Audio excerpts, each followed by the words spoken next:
What's up, everybody? Welcome into Big Man Sports Bulletin. I'm going to try to do this every day, or try to do it every day. I mean, I'm not always available, but when I'm around, I'll try to do it, try to get some views, try to get some questions answered for people, try to talk about whatever you want me to talk about. Obviously, I don't always have time to get to everything I want to get to on the shows that I do, but I'll take this time. I used to do a show at 5. With the summer, I kind of put it off a little bit. Sometimes I do it. I was doing it at the beginning of the summer, still with NBA around and everything. But now that just baseball's around, I think one show is generally enough. But as the season gets going more and more, we'll talk more about NFL, college football. I'm going to be doing some, hopefully, some college football videos here, previewing some of the conferences. I'm going to use this time to really just chat with some of the listeners. Questions. You want to comment? You got something you want to say? You want to ask a question about handicapping? I'll try to give you my best answer to anything that you might have. So come in here, ask away, and we'll chat a little bit, have some fun, talk about baseball or whatever, and see what we can find. What's up, Michael? I'm doing well. I was just finishing up some things. And I figured, 5 o'clock's generally a good time to go on the air and just talk about some things. You got baseball tonight, not a huge card, but maybe some bettable spots. You got to ask yourself, why the hell is Washington laying 185? I mean, really, why the hell are the Washington Nationals saying 185 to anyone? But I'll tell you what, this is an interesting spot because what have we been hearing with the Washington Nationals? Their team meeting, everybody's pissed off. Nobody's happy, all sorts of bad stuff about the Washington Nationals. General recency bias is that the Washington Nationals can't be trusted. And then they threw out a line of 175 to open today.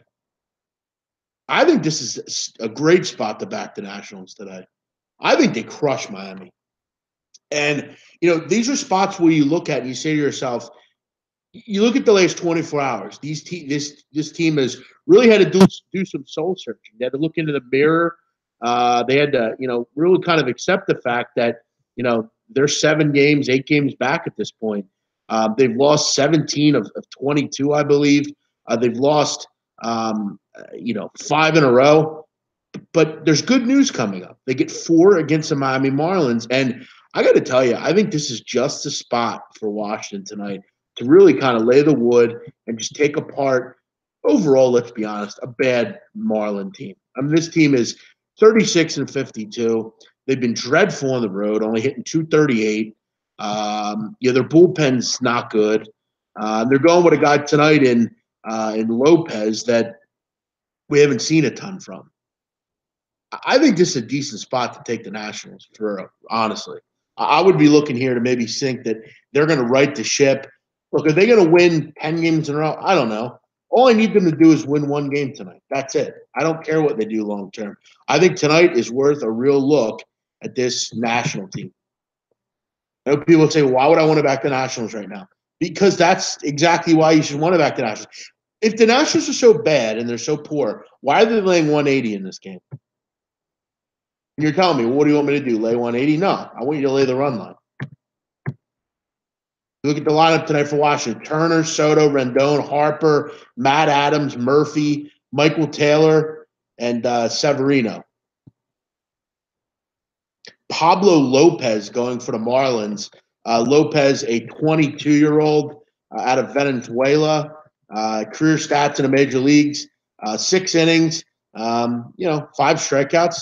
Not too bad, but very limited action. I mean, this guy hasn't really done a ton. He had 1 appearance. He went 6 innings against the New York Mets.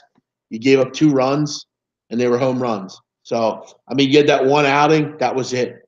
Not a ton of experience here, and I don't really give him much respect as far as what he's done in against the New York Mets, who we all know are among the worst in baseball. You look at his career down in AAA, they're pretty good.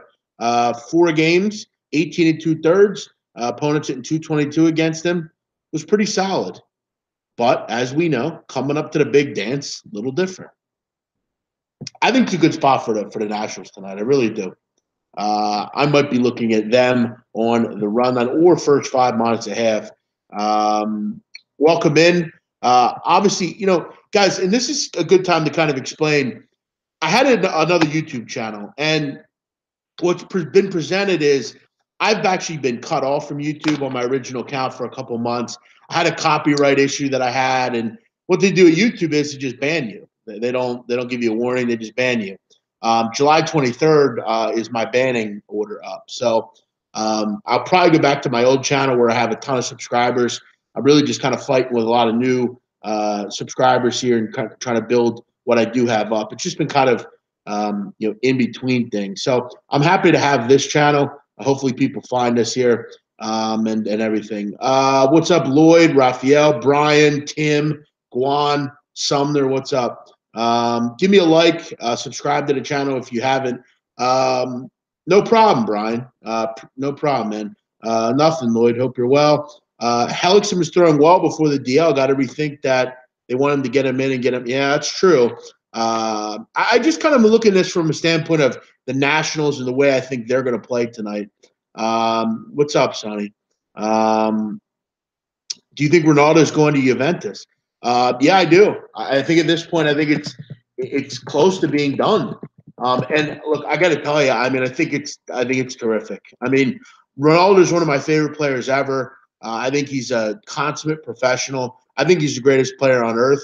And I'm happy to have him with Juve. For many years, the problem with Juventus has been defensively, they're a stalwart. We all know the old lady can defend. But only recently have they started with, eyeing these targets as far as strikers. Higuain's been fine, and Dybala, they've been fine. Dybala was a star last year. But you're starting to get to the point with Juventus where they are a huge team. I mean, gigantic. They have money. They have Prosper. They have everything they need. And it's beautiful to play for Juventus. They're a big-time team. They're no longer just an Italian side. They're one of the best teams in the world that you have to list up there with Bayern Munich and with Real Madrid and Barcelona and PSG. Juventus is that side now. And it's a place people want to go play. I mean, Italy's a beautiful place. They have a ton of Netflix money all of a sudden. That show is great. It's just a classy organization. And with Buffon retiring, it's time to bring in a new leader. I couldn't be happier. I'm tickled pink if this goes on. And look, I think it's time for him to leave Real Madrid. I think the time is done. I know he's 33 years old, but listen, he still plays at a very high level. You saw last year. I just think it's time for a move for him, and I'm excited about it. This is going to be a big-time signing. This is the best player in the world, and this really puts you up over where you want to be. Juventus has won 7 straight titles in Serie A. You have to figure it's going to be 9 or 10 until he leaves. We'll hope it can happen. A 2-team parlay, Mariners and Astros. Yeah, I don't play those, man. I wish you luck. I hope you win. I do think that the Astros are a good play, but I'm not a big fan of those big time money line parlays. It's not really my kind of bet. Max winning on his teammates. Will that be the fire that lights their asses? I would hope. I think it will be. So I'm going to hope that they get the job done. And I'm okay betting against a guy like Pablo Hernandez. But how deep is he going to go in this game? I like what I've seen from Hellickson. So hopefully his, pitch count gets up a little bit. He went 4 2/3. You have to figure that was his start. You'd think he could probably go 6 innings. You can get 6 out of Hellickson tonight. I'd be very good with that. Washington's beat the Marlins 3 out of 3 times this year. I think this is a good time for them to get back on the horse, get the season righted here against a pretty bad Miami team. So for me, I would look towards the Nationals on the run line here, plus 100. Braves Brewers. This line's been moving around. Braves now a favorite, and for good reason. I mean, Max Fried has looked really good. Brewers can't hit left-handed pitching. And Atlanta's a good side. I mean, they're one of the best teams in the National League. This team is 28-15 against teams with winning records. You got to be impressed with what this team has done. And like I said, Milwaukee can't hit lefties. Milwaukee's hitting .229 this year against left-handed pitching. It's not good enough. Fried, you gotta respect what he's done. He's been very good. My only concern with Fried is his control. You look at his first 2 starts, Max Fried, 7 walks. Gotta go down. You cannot have 10, 11 walks in 3 starts. Can't happen. Chassin has had some trouble lately. But again, Waleed Chassin, I think, is a bit ERA is tough for me with Chassin because it's always 1 or 2 outings where he's given up like 8 or 9 runs, and everything else has been terrific. He's got good strikeout numbers, doesn't give up a lot of home runs, not a ton of walks. That's the problem for Chassin lately. Last 3 starts, he's given up 10 walks. That's his issue. Control's been not good. But, Brewers have gone over a lot lately, which is not normal for them. For me, I lean Atlanta here. Padres, D-backs, no real opinion. Cardinals, Giants, this is an interesting one. The Giants are one of the biggest bet games of the day, but the line's going the opposite way. I'm not running to the window to back Johnny Cueto. I mean, Johnny Cueto's been in and out of the lineup as far as the rotation. He's been in and off the DL. We haven't seen him since April 28th. I mean, what are you getting out of Johnny Cueto here? Problem is, you haven't gotten anything out of Luke Weaver. Luke Weaver's been absolutely horrific lately. Luke Weaver last 15 1/3, he's given up 14 earned runs. He's a whip of almost 1.9. He's got 8 walks, 5 home runs. Over looks pretty decent here. I think the over looks solid. I don't trust Cueto, especially coming off the DL. I also look at this line and say to myself, why is the line going the opposite way? The whole world's on the Giants, yet the line's going the other way. Nobody wants Luke Weaver, yet the line's going in his favor. Cardinals look like a play here. Guys, feel free to ask any question you want. If you have a betting question, you have a personal question, you want to know something about me, feel free to ask. I don't hide. I'll answer whatever you want. What about Braves versus your man Chassin? Yeah, I just mentioned that one. I like the over there, Tim. That's a good point. A wind blowing out. There you go. 5-ball pitcher. We haven't seen Cueto in very long. I think over 7.5 is a good play here. That might be something I'm going to look at late night between the Cards and the Gigantes. You look at both bullpens. I mean, I'm not in love with either of these bullpens either.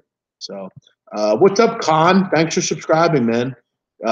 Jay Khan, a longtime supporter of mine. Thanks for tuning in, man. Appreciate it. Rangers, Tigers. Look, Boyd started to hit the regression train, but he's been very good at home, and he's back at home here against the Texas team that's very hit or miss. Gallardo's an absolute mess. Yovani Gallardo, you have to wonder how this guy's still in the major leagues. That just should show you how bad Texas's pitching staff is, that Yovani Gallardo gets regular starts. I mean, Gallardo is just a complete mess, and I don't want him ever throwing for my team. I mean, you look at Gallardo this year, I mean, it's not been pretty, put it that way. And look, I like Boyd at home, but I don't like the Tigers against anything other than a lefty. I'm not a big fan of that. This is kind of just a pass for me. I don't have much in this game. Thanks, Michael. Yeah, it was. What are you going to do? It was a 93rd minute goal. It's funny, though, because pretty much every other Europa League qualifier went under today. And you know what sucked? I really wanted to take Pristina -1. They're an Albanian team from Kosovo. I wanted to take them -1. They won 5-0, of course. What are you going to do? Emza, what's happening? I don't see why people want to lay 330 on the Astros. Sox have been hitting, and Verlander has looked human. Listen, Mark, we have to understand, Mark. I mean, Verlander has not pitched well over the last 2 games, but do you really want to bet on him against the White Sox? I mean, seriously. I know it's a big number. I get it, but I mean, the Astros don't lose very often. They just don't. I'm not looking to – I think they'll win. I'm not looking to lay run lines. I'm not getting involved with the game, but I don't think the Chicago White Sox are good enough for me to be interested there. Plus, I mean, Rodon's pitching. I mean, Rodon's not exactly someone I'm looking to grab. If it was anyone, but if it was, I don't know, who's another team that I could maybe consider here. If this was like the Rangers or or someone like that, or even the Orioles. Maybe I would do it, but there's just not a lot to like about the White Sox. I'll pass. I think the Astros will win. But again, laying 160 on a run line, hard to do. I like Verlander. I'm not buying into this. It seems like every person at SBR wants to fade Verlander. I'm not doing it. I wouldn't want to lay that much, not going the other way. Yeah, exactly. I don't lay anything over that price. I don't lay anything over 160, so I wouldn't be on it anyway. Maybe if you listen, here's the thing. If you don't like Verlander, why don't you just take the over? I mean, Rodon will get hit. I mean, if you think Chicago can win the game, they're going to have to put up 3 or 4 runs at least. Why don't you just go over the number? You're not going to win. It's not likely you're going to win the White Sox. It's very unlikely. Why don't you just take the over?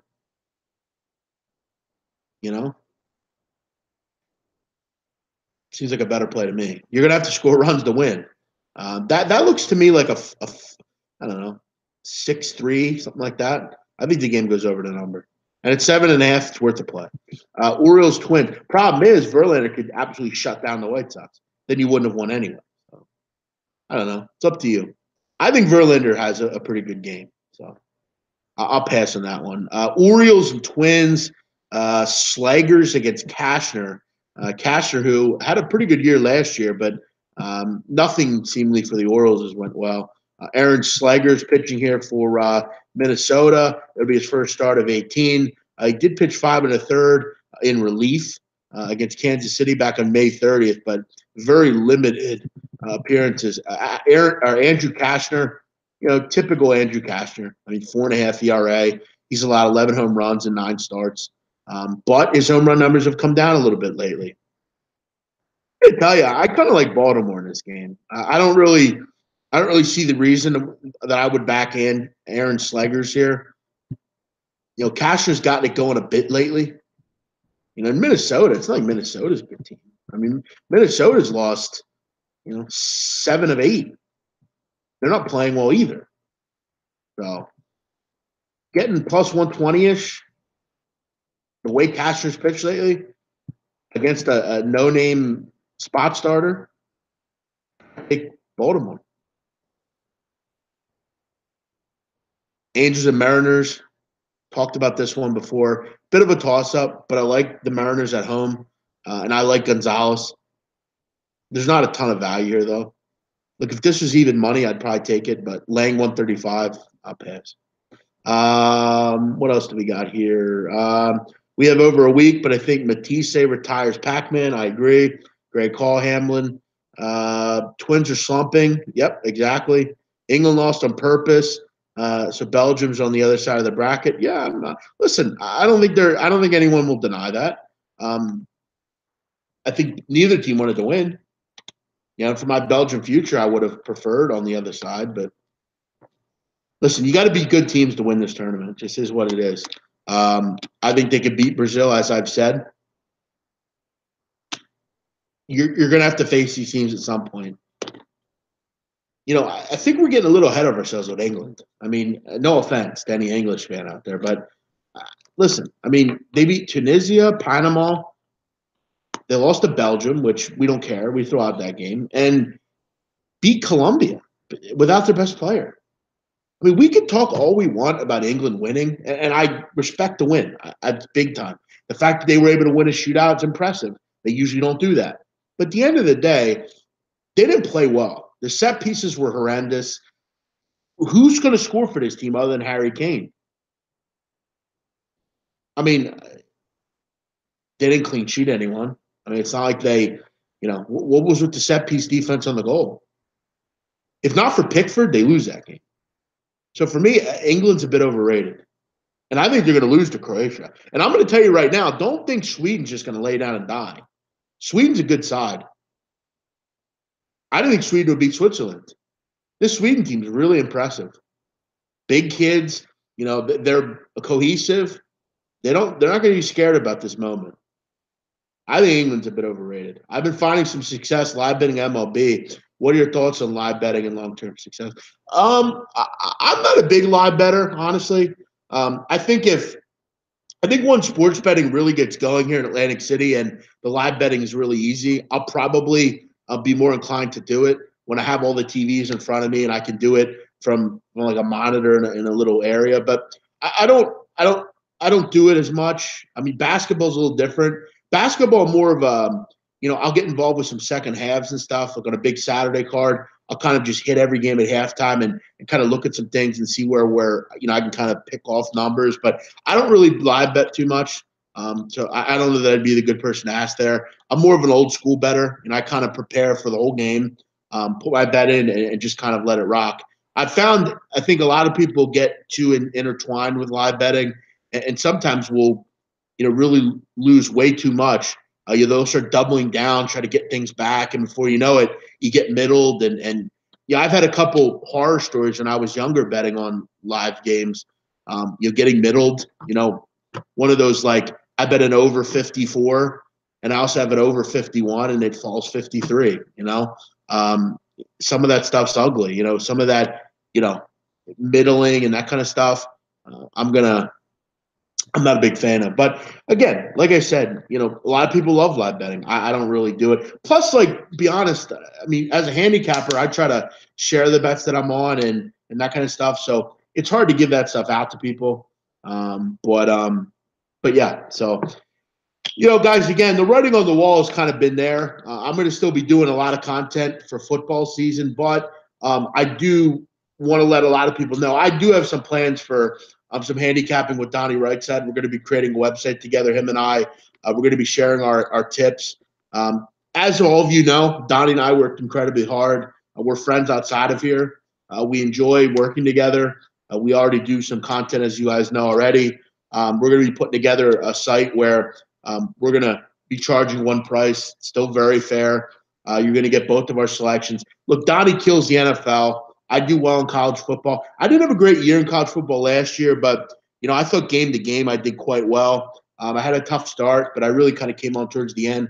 Bowl season for me is a big time. And as all of you know, my college basketball is possibly the best in the business.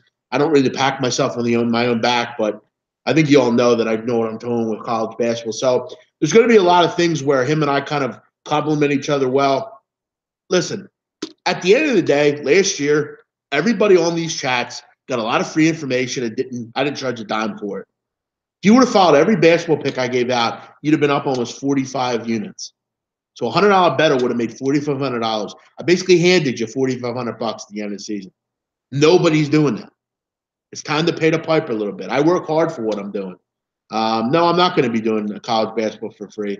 I feel that I've been very generous with what I've done, and it's time for me to do what I'm doing. I don't think any of you work for free, and for me, it's time for me to cash in on the work that I've done, and Donnie as well. I mean, Donnie did 80% last year in the NFL. I mean, I don't know who works for free, Thanks, John. Yeah, I mean, look at the World Cup. I threw out a little service for the World Cup, my best bets. I'm up 5 units, and we have some really high futures pending. Cash a little bit into the summer, get ready for football. Everything's happy. Everything's easy. Everybody jumped aboard. We've had a pretty good season with it. I'll be doing soccer still. It's again, though, I've talked before about handicapping and touting. I think there are certain people that should sell picks, and I think there are a lot of people that shouldn't sell picks. I think I'm very much qualified to sell picks. I've been doing this a long time. I've made a name for myself, and I think it's time to do my thing. What do we have here? Who wins the NL East? Honestly, it's so tough because you think that the Washington Nationals will get their head out of their ass sooner or later, but this Atlanta Braves team is playing good baseball, and so are the Phillies for what it's worth. You think the Phillies at some point will go out and make a move, maybe bring in a bat, another pitcher. But I wonder, how long can the Atlanta Braves get pitching like they have? I mean, let's be honest. There's no big name there. Who's your ace? Mike Fulton-Avitz? Could Sean Newcomb and Julio Teheran, can they do something for you in the playoffs? I think it'd be a win for them to get to the playoffs. Same with the Phillies.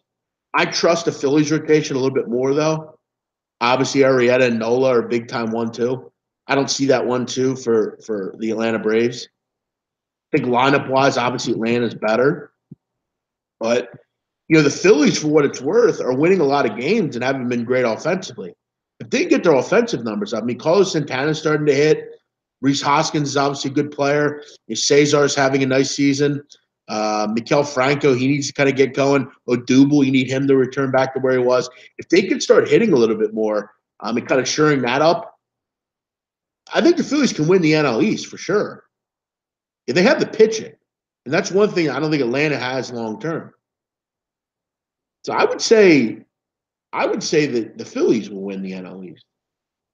As far as the NL, I think the LA Dodgers are really worth a look. I think that's a really good price on them. I think you can get around 13-1 right now. When you look at the Dodgers, I mean, you look at that rotation as well. I mean, Clayton Kershaw up front, long term, he's a guy obviously you want. He's one of the best pitchers in baseball. Walker Buehler has been fantastic. He's got to get healthy. Ross Stripling's been a bona fide number 2. Bullpen has gotten better. They get Justin Fields back in there. Liberatore. Kenley Jansen is one of the best closers in the league. You look at their lineup. I mean, Matt Kemp's having a career year. Justin Turner's finally healthy. With Justin Turner in that lineup, they're really good. I mean, it's amazing how you bring him back, how good they've been. Max Muncy, has kind of been that Chris Taylor for you this year. I like what I've seen from the Dodgers. Surely they're getting it going. I mean, Max Muncy has 20 home runs this year. Look at Matt Kemp, 318 average, 55 RBIs, 354 on base. It just sucks you lose Corey Seager. But Chris Taylor's starting to get it going. Puig's starting to find himself a little bit. Jock Peterson's probably having the best year of his career. If you can get Bellinger and Grandal going, watch out. I would say the Dodgers. As far as the NL East, I would go with the Phillies. Let's go through some comments here. Thanks, Mark. Appreciate it, Emza. My thoughts on the Summer League. I've only just started getting into watching it. I'm just going to watch it tonight, obviously. I'm a big Vegas Summer League guy. I haven't watched a ton of it, but I've been very impressed with Jaron Jackson, obviously. I think Marge Wagner's looked pretty good. Trae Young's obviously struggled a little bit. But, it'll get going, obviously, kind of really heavily, over the next couple weeks. So, I'm looking forward to it. What are my thoughts on LSU basketball? Well, I mean, look, Tremont Waters is coming back, so obviously I'm very happy about that. I mean, Waters is a hell of a player. And Will Wade is doing his recruiting stuff. He's bringing in players. I don't necessarily want to comment on anything yet until I really have finalized all the transfer stuff and where everyone has went. I'll get into college basketball. I mean, there are some teams that I've studied and I'm very high on, particularly the Gonzaga Bulldogs. But they have a big time recruiting class coming in, I know. And Waters is back, so it sucks just because they are in a tough conference. I mean, Kentucky's going to be one if not the best teams in the country. Obviously Alabama and Florida. Florida will be good again. Arkansas is always very solid under Mike Anderson. Missouri, all those different teams. Vanderbilt. I'm very high on the Vanderbilt Commodores this year. If I'm looking at a team in this SEC, I'm looking at Vandy. I think coming off a bad season last year, they really have a good team coming in. I mean, Bryce Drew's done a fantastic job recruiting there. He really, really has. You bring in Chatu, who is one of the top 20 recruits in the country. That's a big-time get for Bryce Drew and company. You bring in Darius Garland, who's another high-level recruit. I mean, this is a team all of a sudden that, I think we got to start taking a look at a little bit here. I'm excited about their basketball program going forward. It's a tough conference, the SEC. What do you think the price will be? We're still completing it. It's not going to be ridiculous, though. It's going to be very affordable. No worries, man. I would say around $100. I'm a Bama guy. What do you think Alabama does this season in basketball? We know how they do in football. Well, yeah, of course we do. And look, I mean, basketball is obviously secondary at Alabama, but I think you got to obviously come to the realization that Colin Sexton's gone, which is a big loss. But you look at coming back. I mean, they got a pretty good team coming back. I mean, everybody's pretty much back other than Sexton. I mean, Donta Hall's back. Giddens is back. Avery Johnson Jr. I think can take over your point guard ability now. Dazon Ingram, John Petty, Braxton Key. Everybody's back. I mean, they're going to be a pretty good basketball team. I mean, you lose your bell cow in Sexton, but I don't think they're going to be. I think they'll be right there. You need Avery Johnson Jr. to be your next great point guard there, which we'll see. I mean, under his father, you would think he's ready to assume that. But they're bringing everyone back, so I think they'll be in the conversation. Yeah, exactly, Con. Good point. Let's keep it moving here with some other questions. The price, ballpark figure. Yeah, again, I would say around $100. We haven't decided exactly what it's going to be. Thanks, Justin. Appreciate it, man. Looking forward to it. Lonzo faking an injury not to get traded. Well, listen, I think they'll trade him regardless. What's up, Sosana? Pittsburgh Brew, what's happening? Pittsburgh Brew, thanks for checking in. Everyone, hit the like button, subscribe to the channel if you haven't, and make sure you don't miss any show that I do. I try to do some previews and stuff on here. Yeah, the SEC is going to be very good. Feel free to ask any questions. I know people have been asking some things. Ask whatever you want. College basketball, college football. College football is coming, man. I'm very excited for college football. Exciting times. Hopefully, we'll get some previews going here soon.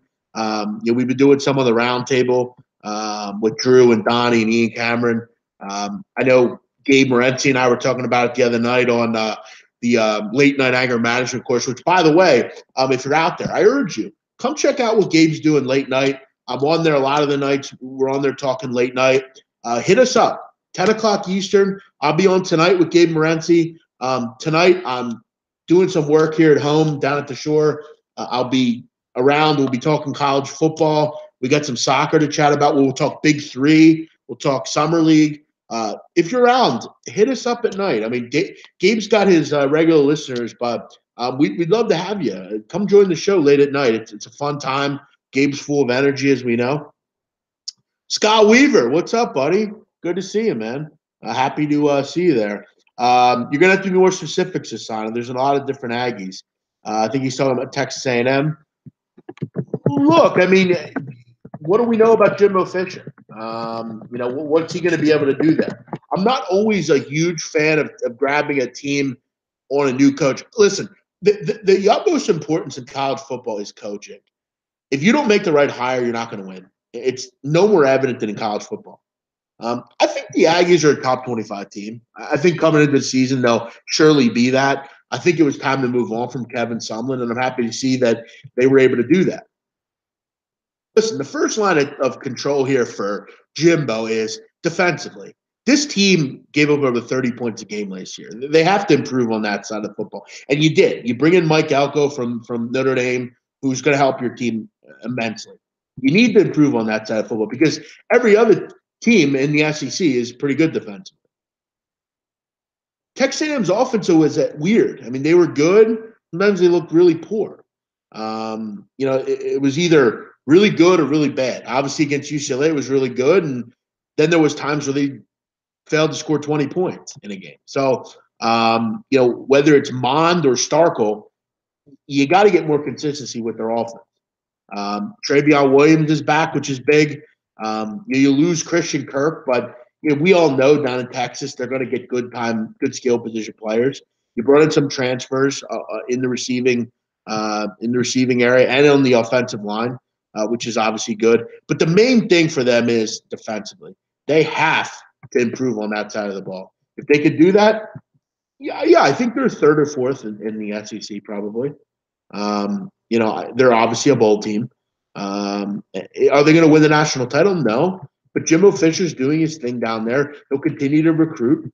And Yeah, I think they're a top 25 team that could make some pretty good strides here right out of the gate. I would say 7 or 8 wins probably. Best case scenario, it's 9 or 10. Um, what else do we got going on here? Yeah, I've been betting on Big Three, man. I have some futures already on Big Three. I bet on Big Three last week. I've been on it. I'll be on it this week as well. We're only in week 3, so tune in tonight. We'll talk Big Three. Any thoughts on Big East basketball this year? I have season ticket to Providence. Well, one thing we can know about the Big East is Villanova is not going to be as strong. Yeah, this is to me probably one of the weaker Villanova teams we're going to see in a while. They're still going to have some talent there.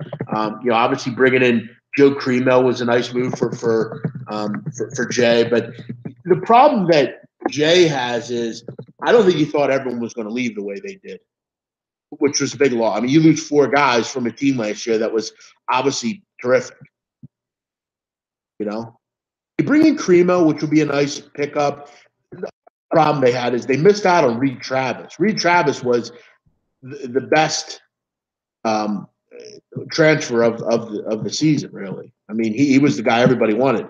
It was either going to be Kentucky or it was going to be Villanova. He didn't choose Villanova. So that's a big loss.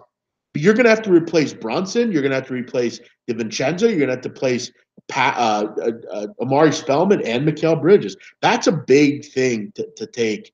You look at next year coming back. I mean, you still have Eric Paschal. You still have Phil Booth. You bring in Cremel, who will be a nice guard for them. Colin Gillespie, I thought, was pretty impressive last year as a freshman. DeMar Cosby Roundtree out of Newman Grady. I think he's a guy, kind of a wing player that they can develop, maybe be the next Mikal Bridges. Dylan Painter out of Hershey High School. He's a guy that I think they're going to develop as well. Matt Kennedy. They brought in a kid named Javon Queerly, who's a 5-star recruit. So they'll be good. They're not going to be a national title contender. And if you're betting on Villanova to win the national title, you're getting a horrendous number. I mean, they're not 20-1. They're more like 40-1. And if you're betting that, that's not good. Yeah, we'll get it going, Jay Vito. It's going to be fun. So I hope you check us out, man, for sure. Can you talk about UTEP basketball and the transfers new coach Rodney Terry has gotten? He seems to be restoring this team as a mid-major to watch. Well, Rodney Terry did some great things at Fresno. So you'd only expect for Rodney Terry to do good things at Texas El Paso. Listen, it was stale. It was tired at Texas El Paso, which I'm not saying that, listen, Timmy Floyd's a good coach. I mean, you got to respect what Tim Floyd was able to do for many years. But unfortunately, the problem that UTEP basketball had was they had a gambling scandal that really hurt the team. They had to get rid of 3 different players about 2 years ago, which is a big-time issue for them. And look, Terry's come in right away, and he said, you know what? I'm going to come in right away, and I'm going to fix his team right away. You bring in a pretty good recruiting class, and you got a kid named Kyosi Gazuyu who chose you over South Carolina and a couple other teams. Big time, big kid, from the Bahamas. He's going to help them. UTEP's a team that you got to kind of take advantage of, and you're probably going to get decent numbers with them. Rodney Terry's going to fix that program. Are they a big major to watch? No, I don't believe so. But can they be a Middle Tennessee down the road? Yeah, because Terry's that good of a coach. But I'm still not ready to take them over, Middle Tennessee or UAB or somebody like that. Yeah, settle down, Scott Weaver. Yeah, I'd be on the over there, Sasana. I heard St. John's could take a step forward. Heron is, you would hope, be eligible. If he can be eligible, they will take a big step forward, and they have. I mean, Chris Mullen's done a nice job there. So if he can kind of get him eligible, yeah, I think they're going to be quite a team to watch. Especially with, a lot of teams are going to be pretty boisterous this year because I think they think Villanova is going to be down, and I think Villanova is going to be down too. They're not going to be a bad team or anything, but I think they're going to be, I think they're going to be solid. They're not going to be great though. And Villanova's or St. John's bringing some good players back. Yeah, as we know. Justin Simon, Bashir Ahmed. I believe Shamori Pons is coming back. Marvin Clark. You bring in Heron. I mean, it's a pretty good team all of a sudden. Yeah, I like Georgetown a lot. Great point, Scott Weaver. Mac McClung coming in, a big time recruit for Pat Ewing. Patrick Ewing's going to make that team whole. I'm telling you. Will it be this year? I don't know. But over the next year or two, Georgetown's going to be back to prominence. You can bet your bottom dollar on that. I like him as a coach. I think he's going to be quite good. I'm looking forward to him at Georgetown for sure. And Jeff Capel come into Pitt and give them a winning season. I don't know. I mean, it's been a long time since Pittsburgh basketball had a winning season. They used to have some really good players. I mean, Lamar Patterson, Gary McGee, Brad Wanamaker. I mean, they had some good teams back with Jamie there. But again, I mean, you look at Ryan Luther. I mean, he transfers out of the program, which is a big loss. I mean, that was a player that you had to feel pretty good about. He's gone. Look, I like Shamil Stevenson. I thought he showed some flashes last year. The kid from Hillcrest Prep played with DeAndre Ayton. Malik Ellison, I've heard some good things about. Shamil Stevenson's your bell cow, though. You gotta, and look, I'll tell you another thing. They brought in a guy named Sidney Andir from New Mexico State who has been an absolute beast on the glass, one of the best rebounders in the country. Comes in, he's really kind of a Pascal Siakam clone. That's kind of what he is. Listen, he's going to improve them. Are they going to make the tournament? I can't think they will. They got to look more into their roster. But I do like Stevenson and I do like Endear. Yeah, he did just sign with the Celtics. Good point. What's up, Kyle? Hey, Kyle, I talked with Donnie today about you coming up here. So we'll have to chat about that. Yeah, he is going to bring in big recruits, but not right away. You got to get back to where you were when Jamie was there.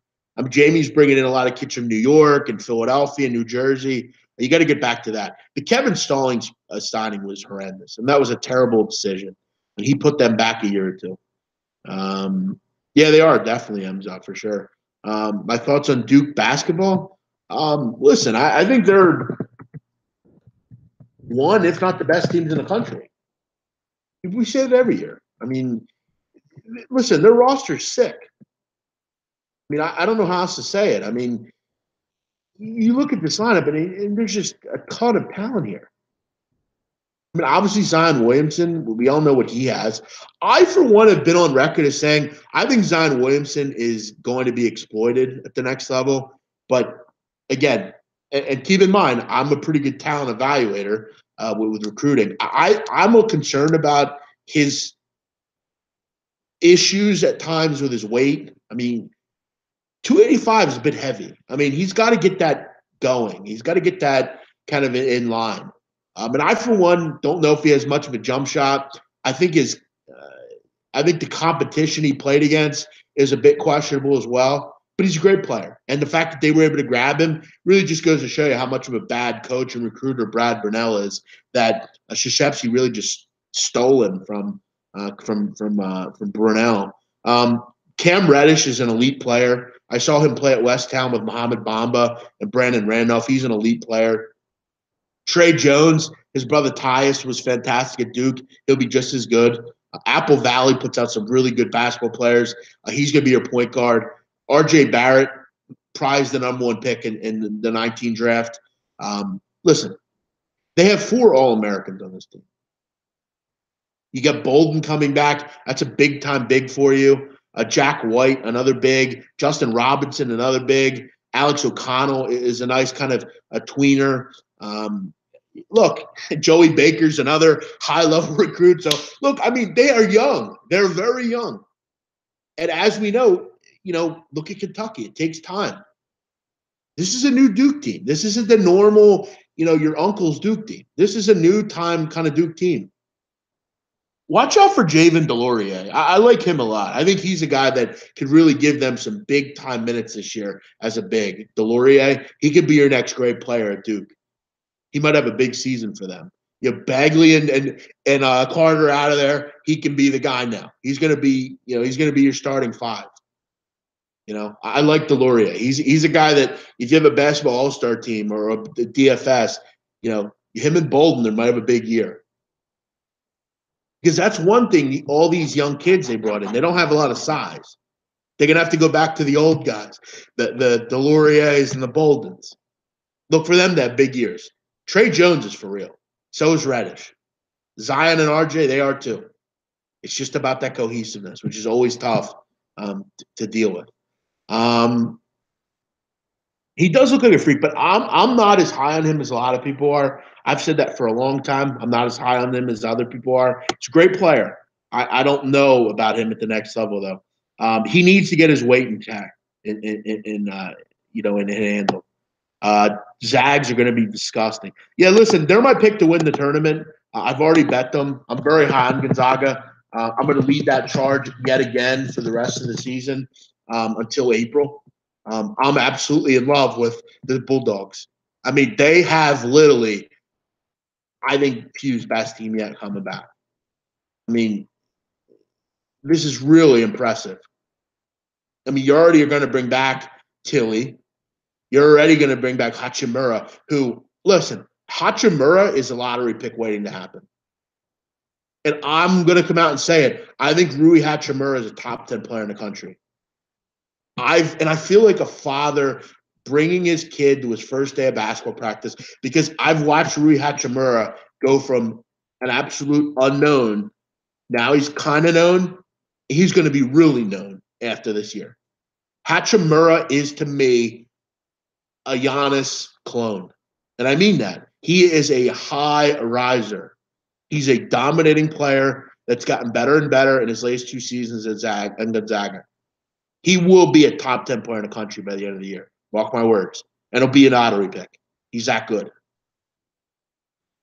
You also get back, some other players, Josh Perkins, which is obviously big. Josh Perkins has been a bell cow there at guard for them. Zach Norvell, Corey Kispert. And don't forget, you get Brandon Clark. Brandon Clark was a really good player at San Jose State. 18 points a game. Just today, Gino Crandall, who, if you know anything about mid-major basketball, Gino Crandall was absolutely terrific at North Dakota.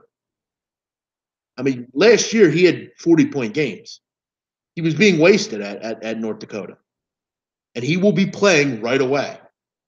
Get your futures in now in the Zags and join us on this little party we're going to go on.